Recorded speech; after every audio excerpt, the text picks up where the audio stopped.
नाजरीन अस्सलाम वालेकुम। IND टुडे न्यूज में आपका खैर मकदम करते हैं। आइए देखते हैं ये तफसीलात। चंचलगुड़े के रहने वाले फराज अकेलवी ने दबिलपुरा पुलिस स्टेशन में अकरम खान कादरी के खिलाफ एक शिकायत दर्ज करवाते हुए कहा कि उन्होंने फेसबुक और दूसरे सोशल मीडिया पर उनके बारे में गैर गलत मालूमात अपलोड की हैं। कल एक अकरम खान कादरी नाम का एक आदमी जो है शख्स फेसबुक पे मेरे फ़ोटोज़ को एडिट करके डाला, ये बोल के डाला कि जो है मैं डियर का शिकार करा और एक जर्नलिस्ट दोस्त को बंदूक पॉइंट ब्लैंक पे ला के डरा है, जिसकी वजह से उसकी प्राइवेट लाइफ डिस्टर्ब हो गए बोल के। ये जो है पूरा फेक है, फ़ोटोज़ को एडिट करके माफ़ करके डाला उन्हें। वो कौन है उसको भी नहीं पहचानता हूँ मैं, लिहाजा उसके ख़िलाफ़ जो है आके यहाँ पे कंप्लेन दिया दबिलपुरा PS में हम लोग।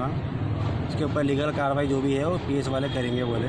ये इस तरह की जो हरकत हुई है, खैर इसको तो मैं नहीं पहचानता हूँ, इसके पीछे कौन है, क्या लॉबी है, उसके बारे में पूरी इन्फॉर्मेशन PS वाले निकाल के शाम तक अपडेट करते हैं। तब आपका नाम क्या है? मेरा नाम फराज अकेलवी है। क्या बोल के पोस्ट किया उन्होंने?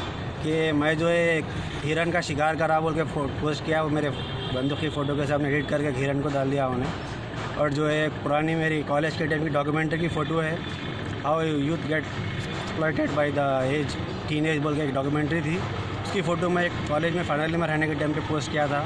वो फ़ोटो को निकाल के जो है जर्नलिस्ट में करा हुआ बच्चा जर्नलिस्ट है उन्हें कि उसकी लाइफ डिस्ट्रॉय हो गई वो बोला, वो भी जो है फेक है। इसके बारे में कार्रवाई दबिलपुरा PS के करते बोले ऑफिसर्स। क्या है इसकी डिटेल मालूम ही बाद में मालूम होगा, उसका करने का मोटिव क्या था इसके पीछे वो मालूम होगा। PS पुलिस में आया बात। Thank you.